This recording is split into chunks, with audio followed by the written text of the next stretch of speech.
さんこんにちは、みなです。今日は英語ができないのに語学学校なしで正規留学をした私の英語についてお話ししていきたいと思います。まず英語ができないのになんで留学したかっていうことなんですけど、これは私はですね、高校卒業してから1年くらい仕事をしていました。その時にやっぱりもうちょっと勉強したいなとかスキルをつけたいなって思うようになって、大学に入りたいって思うようになりました。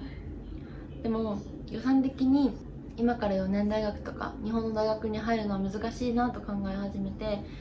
どうにか自分に合った勉強方法はないかなって考えるようになりました。でそうやって1日くらいすごい考えた時に、物価の低い国で卒業資格を取るっていうことを思いつきました。それでなんで語学学校に行かないのかっていうと、単純にコストの面っていうのと、あと英語を勉強するためだけに英語を勉強するっていうのは私には必要ないと思っていて、どうせなら英語はツールなので、何か英語を使って何かを勉強したいなっていう思いで、語学学校には行かない方向で留学を考えました。で実際に日本での私の英語はどうだったのかっていう話なんですけど、まず高校の時の成績ですね。高校の時は赤点取らなければいいやくらいのレベルの英語でした。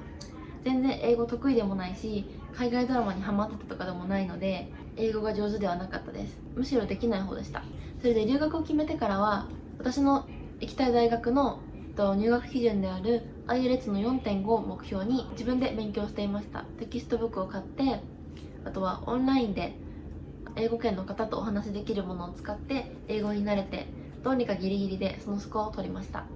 とは言っても実際ですね、マレーシアに行ってからまずオリエンテーションの時に衝撃を受けて、日本人がいないっていうことと、あとは全然理解ができなくて、英語の書く勉強とか、あとはテストのために話す勉強はしてたんですけど、実際に人と会って話すってなると全くパニックになってしまって、もう後先がめちゃくちゃ不安になりました。それでそのオリエンテーションが終わった後に校長先生のところに一人で行って、ちょっと今の分からなかったので簡単に短く説明してもらえませんかっていう風に泣きながらお願いしに行きました。そしてクラスには普通に徐々に慣れていくんですが、初めての課題提出の時にエッセイの課題だったんですけど、何について書いていいのか全く問題文が読み取れなくて、何について調べたらいいのかとか、あとは引用の仕方とか、いちいちそういうことが分からなくて、友達に頼って助けてほしいって言いに行ったんですね。そしたらその友達が、5人くらいの友達がみんなで私のことを助けてくれて、朝の5時までですね、みんなでやって提出したっていう、そういう最悪な留学生でした。その時の私は本当に話せなくて自信がなかったのに、その子たちは上手だよ、英語話せてるじゃんって言ってくれるので、もう全然できないんですけど、そうやって自信をつけてくれるようなことを言ってくれて本当に助かりました。そして初めての期末テストの時はもう人生で一番勉強しました。もう思い出に残るくらい勉強して、右手が痛くなって使えなくなるくらいに勉強して、効率が悪いんですけど単純に。そしてもう回答を書くときにマークドとかも左でやるくらい。その時は教科が4つあるうちの1つ落としてしまいました。でも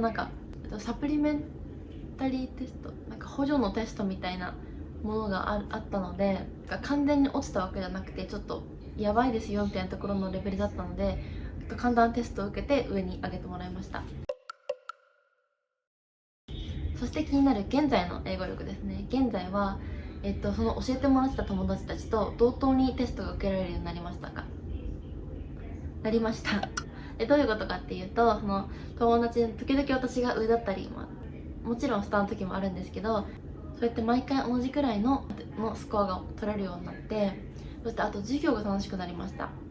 最初のうちはですね、全ての授業がもう英語の授業みたいなもので、とにかく先生が何を言ってるのかとか単語の意味についていくことに必死だったんですけど、最近は英語の授業に慣れてきて集中することができるので、逆に好きな授業と嫌いな授業が分かるようになりました。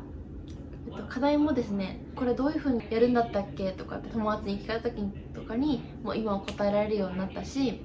あとは実際のスコアで本当はお見せしたいんですけど、ちょっとそれはですね、実はコロナのこの MCO の前に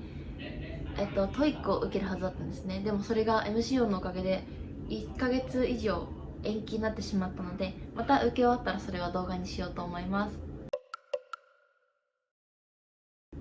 はい、ということでこんな感じで私の